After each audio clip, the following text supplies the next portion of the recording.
నమస్తే, welcome to our channel. నేను ప్రియాంకర. ప్రపంచ ఐటీ దిగ్గజం మైక్రోసాఫ్ట్ అధినేత బిల్ గేట్స్ ఈయన్ని కలవడం అంటే ఆషామాషి విషయం కాదు. ఆయన అపాయింట్మెంట్ దొరకడమే కష్టం. అలాంటిది ఆయన ఒక ప్రాంతాన్ని విజిట్ చేయడానికి వెళ్ళాలి అంటే అది ఎంత కష్టం. కానీ చంద్రబాబు నాయుడు గారు అనుకుంటే అది సాధ్యం. ఇప్పటికీ ఆయన ముఖ్యమంత్రిగా 4 సార్లు పనిచేస్తే 4 సార్లలో 3 సార్లు బిల్ గేట్స్ వచ్చారు. ఫస్ట్ ఉమ్మడి రాష్ట్రం, ఆ తర్వాత 2 సార్లు విభజిత రాష్ట్రం ఆంధ్రప్రదేశ్కి, అప్పుడు వైజాగ్కి, ఇప్పుడు అమరావతికి. మరి ఆయన రాక ఎలాంటి పరిణామం చోటు చేసుకోబోతుంది? ఇప్పటికే చంద్రబాబు నాయుడు గారిని, పవన్ కళ్యాణ్ గారిని ఆయన కలిశారు. ప్రస్తుతం ఆయనతో కొన్ని చర్చలు నడుస్తున్నాయి. ఈ నేపథ్యంలో ఇప్పుడు ఎలాంటి పరిణామాలు రాష్ట్రంలో చోటు చేసుకోబోతున్నాయి, ఎలా చూడాలి అనేది తెలుసుకుందాం. మనతో మాట్లాడడానికి ప్రముఖ పొలిటికల్ అనలిస్ట్ డివి శ్రీనివాస్ గారు ఉన్నారు. ఆయన అడిగి తెలుసుకుందాం. నమస్కారం సార్. నమస్తే అమ్మా. అంటే బిల్ గేట్స్ గారు అపాయింట్మెంట్ దొరకడం అనేది చాలా కష్టం, ఏళ్ల తరబడి ఎదురు చూస్తారు. అలాంటిది ఇప్పటికీ చంద్రబాబు నాయుడు గారు 3 సార్లు తీసుకొచ్చారు ఆయన్ని. ఒకసారి హైదరాబాద్కి, 2 సార్లు, ఒకసారి వైజాగ్, ఇప్పుడు అమరావతి. ఎలా సాధ్యమవుతుంది సార్ అసలు? ఫ్రెండ్షిప్ అంతేనా? అంటే hello friend, how are you అన్నారు. ఇప్పుడు ఈరోజు మరి చంద్రబాబును చూడగానే బిల్ గేట్స్ అంటే ఈ స్నేహం మరి 30 ఏళ్ళు.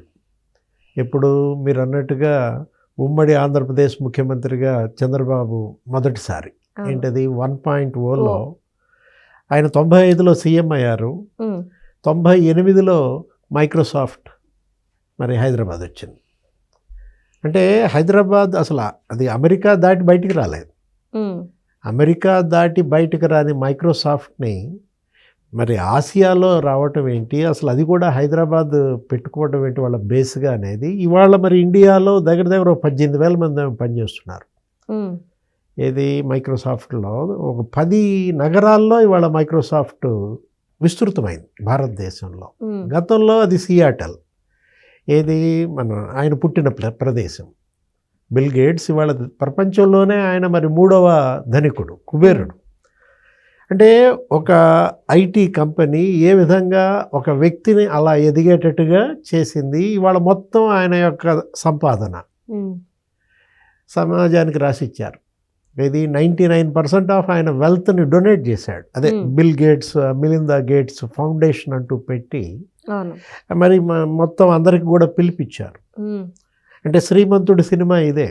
ఏది ఏంటి, మనం బాగా లావ్ అయిపోయాం కొంత మరి అంటూ ఇవాళ మరి బిల్ గేట్స్ ఆంధ్రప్రదేశ్లో అడుగు పెట్టడం, ఆంధ్రప్రదేశ్ యొక్క మరి రూపురేఖలను ఎలా మారుస్తుంది.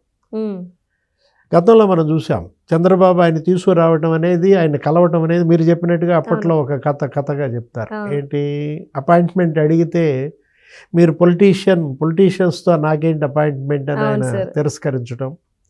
ఒక 5 నిమిషాలు అపాయింట్మెంట్ అడిగితే మరి 40 నిమిషాలు ఆ మీటింగ్ కొనసాగటం. అంటే ఒక సాధారణ సీఎం ఆయన ముందు పవర్ పాయింట్ ప్రజెంటేషన్ ఇవ్వటం ల్యాప్టాప్లో. అసలు ఆయన ఆశ్చర్యపోయాడు, ఏంటి అప్పట్లో ల్యాప్టాప్సే లేవు, అట్లాంటిది ల్యాప్టాప్తో నా ముందు పవర్ పాయింట్ ప్రజెంటేషన్ ఒక సాధారణ సీఎం ఇవ్వడం ఏంటి అనుకున్న దీంట్లో ఆయన మెస్మరైజ్ అయ్యాడు. అంటే జనాన్ని మెస్మరైజ్ చేయటం కాదు, మరి ఇటువంటి పారిశ్రామికవేత్తలను మెస్మరైజ్ చేయటంలో చంద్రబాబు తర్వాతే. ఏది ఆ తర్వాత వదిలేయకుండా ఏం చేశారు, ఆ ఫస్ట్ మీటింగ్ తర్వాత ఈయనే న్యూయార్క్ వెళ్ళారు. వెళ్ళి అసలు కాలినడకన, అప్పుడు న్యూయార్క్ అంటే అది ట్రాఫిక్ జామ్, అది నడుచుకుంటూ ఫైల్స్ తీసుకుని ఆ ఆఫీస్కి వెళ్ళి ఆ డ్రైవ్ చేసిన విధానం. ఇవాళ హైదరాబాద్లో మైక్రోసాఫ్ట్ రావడం, ఐటీ సిటీగా ఇవాళ హైదరాబాద్ అసలు తెలంగాణకే గ్రోత్ ఇంజన్. ఒక 10 లక్షల మంది పనిచేస్తున్నారు. ఏంటి ఐటీలో ఇవాళ ఇక్కడ మొత్తం మనం చూసాం. ఏంటి పూర్ మ్యాన్స్ అమెరికా, హైదరాబాద్ మొత్తం అన్ని ప్రాంతాల నుంచి ఇక్కడికి వలస వచ్చి ఇది ఒక కాస్మోపాలిటన్ సిటీగా ఒక 3 లక్షల కోట్ల ఐటీ ఎక్స్పోర్ట్స్ జరుగుతాయి. ఎక్కడి నుంచి? హైదరాబాద్ నుంచే. ఒకప్పుడు బెంగళూరుకి దీటుగా అసలు హైదరాబాద్ ఇవ్వడం కాదు, అసలు మొత్తం అప్పట్లో ఆయన ఉండేవాళ్ళు ఎవరు, ఎస్ఎం కృష్ణ, కేంద్ర ఐటీ శాఖ మంత్రి, కర్ణాటక సీఎంగా చేసిన ఆయన అప్పుడు చంద్రబాబునే ఆయన అడిగారు, ఏంటి అసలు నువ్వు బెంగళూరుని ఉంచేటట్లేవు, మొత్తం బెంగళూరు అంతా హైదరాబాద్కి షిఫ్ట్ చేసేటట్టున్నామని ఆయన భయపడ్డ పరిస్థితి. అంటే వాజ్పేయి ప్రధానిగా అప్పుడు ఉన్నప్పుడు మొత్తం హైదరాబాద్ ఆయన ఏది అడిగితే అది ఇచ్చారు. ఏది, తను అప్పుడు మంత్రి పదవులు తీసుకోలేదు కేంద్రంలో. అసలు వాజ్పేయి అసలు ఇక హైదరాబాద్లోనే ఇంకా ఆయన రెండవ రెసిడెన్స్గా మారింది. ఒక్క రోజులో 3 శంకుస్థాపన. ఇన్సూరెన్స్ అథారిటీ ఇక్కడే పెట్టడం కానీ, లేకపోతే ఇవన్నీ కూడా ఈ హైటెక్స్ అనేది ఉంది కదా, అతిపెద్ద ఎగ్జిబిషన్ గ్రౌండ్స్. ఇప్పుడు అన్ని మీటింగ్స్ అక్కడే జరుగుతుంటాయి హైదరాబాద్లో. హైటెక్స్ కానీ, లేకపోతే మర్రి చెన్నారెడ్డి మానవ వనరుల అభివృద్ధి కేంద్రం, ఈ ఔటర్ రింగ్ రోడ్, లేకపోతే ఇంటర్నేషనల్ ఎయిర్పోర్ట్. అసలు లాజిస్టిక్స్ డెవలప్మెంట్కి అదే బీజం పడింది హైదరాబాద్లో. ఇవాళ నీకు అసలు హైదరాబాద్ కాదు, తెలంగాణకు వచ్చే జిఎస్డిపిలో 25% ఈ రెండే. అంటే రూపాయి తెలంగాణకు ఆదాయం వస్తుందంటే పావలా నీకు ఎక్కడ, నీకు ఆ ఇంటర్నేషనల్ ఎయిర్పోర్ట్, మరి ఔటర్ రింగ్ రోడ్డు, వీటి ద్వారా వస్తున్నటువంటి మరి ఇంధనం. అంటే లాజిస్టిక్స్ డెవలప్మెంట్, లేకపోతే ఈ ఐటీ అభివృద్ధి, కంపెనీలు రావటం, అటు ఫార్మాసిటీ డెవలప్ అవటం, జినోమ్ వ్యాలీ రావడం.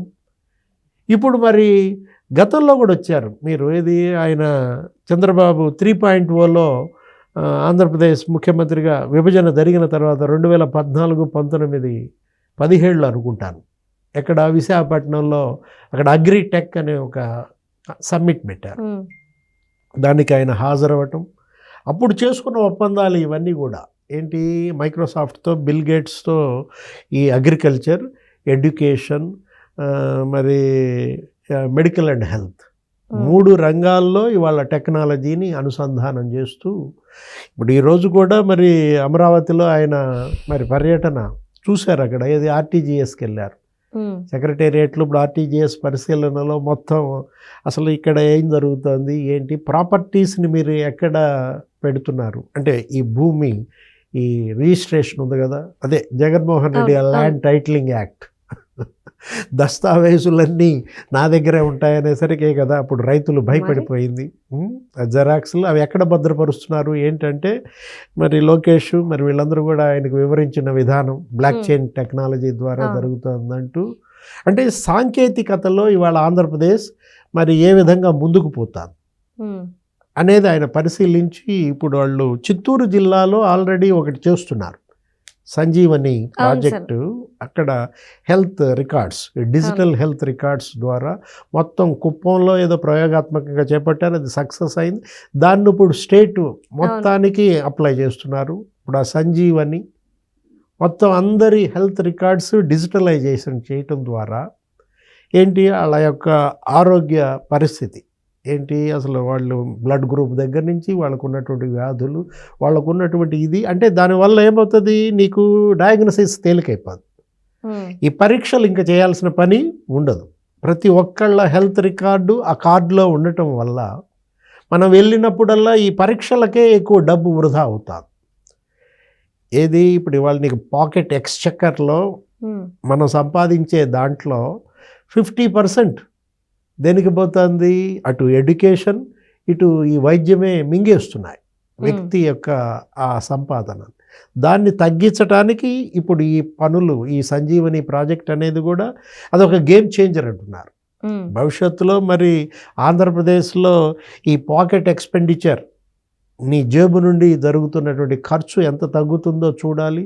అదే కాదు, ఆ డ్రోన్స్ కూడా పరీక్షిస్తున్నట్టున్నారు. మరి అక్కడ ఉన్నటువంటి వ్యవసాయ క్షేత్రాలను కూడా ఉండవల్లిలో బిల్ గేట్స్ ఇప్పుడు ఈవినింగ్ సందర్శిస్తున్న దీంట్లో మనం చూసాం. అగ్రిటెక్లో ఆ రోజు బిల్ గేట్స్ ఏ విధంగా అగ్రికల్చర్కి మైక్రోసాఫ్ట్ను అనుసంధానం చేస్తూ ప్రకటనలు చేయటం, అగ్రిమెంట్స్, MOUs చేసుకోవటం. మొన్న దావోస్లో కూడా చేసుకున్నారు ఈ అగ్రిమెంట్, ఇది ఈ మెడికల్ అండ్ హెల్త్లో. నెక్స్ట్ అసలు ఆ మైక్రోసాఫ్ట్ ఇప్పుడు కంప్యూటర్ క్వాంటమ్ వ్యాలీ, ఆ క్వాంటమ్ సెంటర్ ఇప్పుడు అక్కడ పెడుతున్నారు. దానికి ఒక 5,000 స్క్వేర్ ఫీట్ ఏమి ఇచ్చారు. దానిపైన కూడా ప్రకటించేటువంటి అవకాశం ఉంది. ఎందుకంటే క్వాంటమ్ వ్యాలీ ఇవాళ అంతర్జాతీయంగా మరి ప్రపంచ దృష్టిని ఆకర్షిస్తాం. అసలు అది సిలికాన్ వ్యాలీ తరహాలో ఇవాళ ఇక్కడ క్వాంటమ్ వ్యాలీ అవుతుంది. మొదటిసారి భారతదేశంలో మరి 133 క్యూబిట్ సామర్థ్యంతో క్వాంటమ్ సెంటర్ అక్కడ రెడీ అయిపోతుంది. 180 డేస్లో అది పెట్టాలని వాళ్ళు తీసుకున్న దీంట్లో ఇప్పుడు ఎల్ఎన్టీ, టీసీఎస్, మరి ఐఎంబి వీళ్ళందరూ అది తయారు చేసి ఇంకా అది ఎరెక్ట్ చేస్తున్నటువంటి దీంట్లో మైక్రోసాఫ్ట్ క్వాంటమ్ సెంటర్ కూడా వస్తుంది. నెక్స్ట్ అక్కడ పుసుజు క్వాంటమ్ సెంటర్ ఒకటి జపాన్ వాళ్ళు కూడా పెడుతున్నటువంటి దీంట్లో నిజంగానే క్వాంటమ్ వ్యాలీగా మరి అమరావతి, ఆంధ్రప్రదేశ్ ఏ విధంగా మరి ఇవాళ అక్కడ అది సెటిల్ అవుతుంది, మొత్తం అన్ని నగరాలకి ఇవాళ అదొక బేస్గా ఎలా మారుతుంది. భారతదేశంలోనే ఇది తొలి క్వాంటమ్ వ్యాలీ కాబట్టి కేంద్రం కూడా దీనిపైన ఆసక్తిగా ఉంది. ఎందుకంటే quantum mission, national quantum mission ఇవాళ భారీ ఎత్తున ఒక 5-6 వేల కోట్లు దానికి ఫండ్ కూడా పెట్టినటువంటి దీంట్లో మరి మైక్రోసాఫ్ట్ క్వాంటమ్ సెంటర్ గురించి ఏమైనా ప్రకటించే అవకాశం ఉందా? ఆర్టిఫిషియల్ ఇంటెలిజెన్స్ యూనివర్సిటీ ఒకటి పెడుతున్నారు ఎక్కడ, అమరావతిలో. దాంట్లో మరి మైక్రోసాఫ్ట్ యొక్క భాగస్వామ్యం, వీటన్నిటిపైన బిల్ గేట్స్ మరి ప్రకటన చేసే అవకాశం ఉంది. ఎంఓయూలు కూడా చేసుకునేటువంటి అవకాశం ఉంది. ఏదైనా మరి బిల్ గేట్స్ అమరావతిలో అడుగు అమరావతిని మరి మరొక సిలికాన్ వ్యాలీగా మారుస్తుందా, లేదు ఆ క్వాంటమ్ వ్యాలీ ఎలా మరి నిలదొక్కుంటుందో మనం భవిష్యత్తులో చూడాలి. Right. Thank you so much sir. నమస్తే.